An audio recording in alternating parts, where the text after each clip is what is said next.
Okay my dear students, तो आगे इस क्रिस्टल में अनायन के हट जाने के कारण से इरेगुलरिटी तो हुआ, डिफेक्ट तो हुआ, लेकिन इस डिफेक्ट होने के कारण से इस क्रिस्टल पे क्या प्रभाव पड़ रहा है, क्या इफेक्ट पड़ रहा है, उसको भी देखो।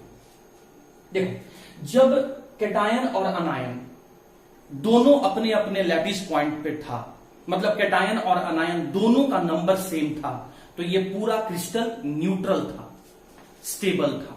लेकिन जैसे ही क्लोराइड आयन अपने लैटिस पॉइंट से एस्केप कर गया तो हुआ क्या, अब कैटायन का नंबर ज्यादा हो गया, अब पॉजिटिव आयन का नंबर ज्यादा हो गया, और ये जो पूरा क्रिस्टल है ये न्यूट्रल से बदलकर पॉजिटिव चार्ज स्पीसीज या पॉजिटिव चार्ज पार्टिकल में कन्वर्ट हो गया। इस कारण से अब ये क्या हो गया, जहां पहले स्टेबल था अब वो आपका अनस्टेबल हो गया। न्यूट्रल था, कैटायन और अनायन दोनों का नंबर सेम था, तो उस कंडीशन में ये स्टेबल क्रिस्टल था। लेकिन अनायन के अपने लैटिस पॉइंट से हट जाने के कारण से कैटायन का नंबर ज्यादा हो जाता है। कैटायन का नंबर ज्यादा होने के कारण से इस क्रिस्टल का न्यूट्रलिटी खत्म हो जाता है, ये पॉजिटिव चार्ज पार्टिकल में बदल जाता है और ये अनस्टेबल हो जाता है। मतलब क्लोराइड आयन के हट जाने से ये स्टेबल से अनस्टेबल हो जाता है, या यूं कह लें न्यूट्रल से पॉजिटिव चार्ज स्पीसीज में, पॉजिटिव चार्ज पार्टिकल में कन्वर्ट हो जाता है।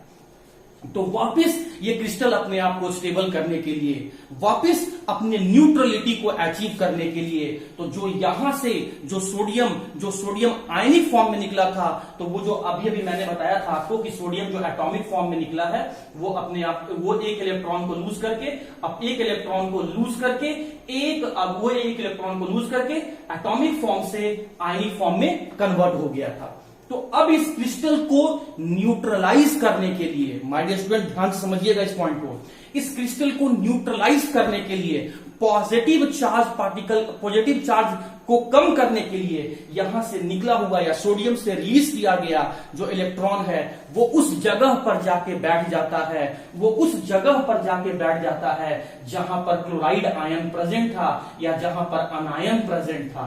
अब ध्यान से सुनिएगा, अब जिस लैटिस पॉइंट से क्लोराइड एस्केप कर गया था उसी लैटिस पॉइंट पर इलेक्ट्रॉन आके बैठ गया। तो इलेक्ट्रॉन के आने के कारण से ओवरऑल ये क्रिस्टल न्यूट्रल तो हो गया, लेकिन अब समझिए कि इस इलेक्ट्रॉन के आने से और इस क्रिस्टल पे क्या इफेक्ट आने लगा है, उसको ध्यान से समझते हैं। देखिए स्टूडेंट ध्यान से, जैसे ही इस क्रिस्टल में इलेक्ट्रॉन उस लैटिस पॉइंट पे आके बैठा जहां से क्लोराइड आयन एस्केप किया था, उसके बाद क्या फिनोमेनन हो रहा है, इस सोडियम वेपर लैंप से जो हीट निकल रहा है वो हीट इस लैटिस पॉइंट तक भी पहुंच रहा है जहां पर इलेक्ट्रॉन आके बैठ गया है। तो अब इस सोडियम वेपर लैंप से जो हीट रिलीज हो रहा है, इलेक्ट्रॉन उस हीट को गेन करेगा,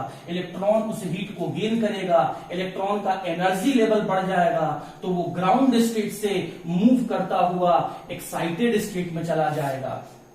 अब समझिए ध्यान से, मैंने क्या बताया था, या आप क्या जानते हैं कि एटम के सेंटर पार्ट को क्या कहते हैं, न्यूक्लियस। न्यूक्लियस के चारों तरफ का रास्ता कैसा, न्यूक्लियस के बाहर का रास्ता कैसा है, सर्कुलर, और इस सर्कुलर पाथ को हम लोग क्या कहते हैं, सेल या ऑर्बिट। और इस सेल और ऑर्बिट में क्या प्रेजेंट होता है, इलेक्ट्रॉन प्रेजेंट होता है। और ग्राउंड स्टेट किसको बोलते हैं, जो फर्स्ट ऑर्बिट होता है उसे ग्राउंड स्टेट बोलते हैं। और फर्स्ट ऑर्बिट के बाद बाकी जितने भी ऑर्बिट्स होते हैं उन सभी को हम लोग क्या कहते हैं, उस सभी को हम लोग ग्राउंड स्टेट ना बोल के एक्साइटेड स्टेट बोलते हैं। तो जैसे ही मैं बोला ग्राउंड स्टेट, तो इसका मतलब समझना लोअर एनर्जी लेवल ऑर्बिट, और एक्साइटेड स्टेट तो आप समझना हायर एनर्जी लेवल ऑर्बिट। तो होता क्या है, इस सोडियम वेपर लैंप से निकला हुआ हीट को इलेक्ट्रॉन भी गेन करना शुरू करता है, इलेक्ट्रॉन का एनर्जी बढ़ जाता है, और इलेक्ट्रॉन अपने ग्राउंड स्टेट से मूव करता हुआ वो एक्साइटेड स्टेट में पहुंच जाता है, या हम कहें कि लोअर ऑर्बिट से मूव करता हुआ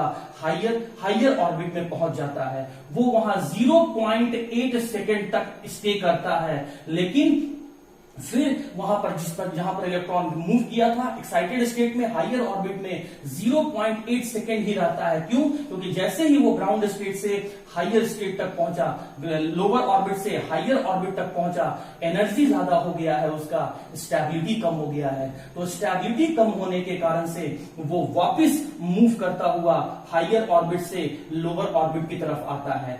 एनर्जी गेन करके गया था लोअर ऑर्बिट से हायर ऑर्बिट में, तो लौटते समय हायर ऑर्बिट से लोअर ऑर्बिट में, लौटते समय हायर ऑर्बिट से लोअर ऑर्बिट में लौटते समय वो एनर्जी को रिलीज करता है in the form of photon. और जब इस एनर्जी, जो इलेक्ट्रॉन ने एनर्जी रिलीज किया वापस हायर ऑर्बिट से लोअर ऑर्बिट में आने के लिए, जब इस एनर्जी का हम वेवलेंथ मेजर करते हैं तो वो विबग्योर रीजन में आता है। कहने का मतलब इलेक्ट्रॉन जब हायर ऑर्बिट से लोअर ऑर्बिट में आता है तो वो अपने एनर्जी को इमिट करता है in the form of colour. तो इलेक्ट्रॉन, यहां पर इलेक्ट्रॉन इस सोडियम वेपर लैंप से निकले हुए हीट को एब्जॉर्ब किया, लोअर ऑर्बिट से हायर ऑर्बिट में गया, अनस्टेबल हो गया, वापस वो हायर ऑर्बिट से लोअर ऑर्बिट में आने लगा।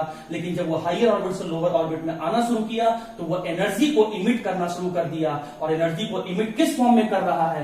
कलर के फॉर्म में। और यहां से इसी इलेक्ट्रॉन के कारण से इस पूरे क्रिस्टल में कलर प्रोड्यूस हो जाता है और ये क्रिस्टल जो है वो कलरलेस से कलर्ड हो जाता है।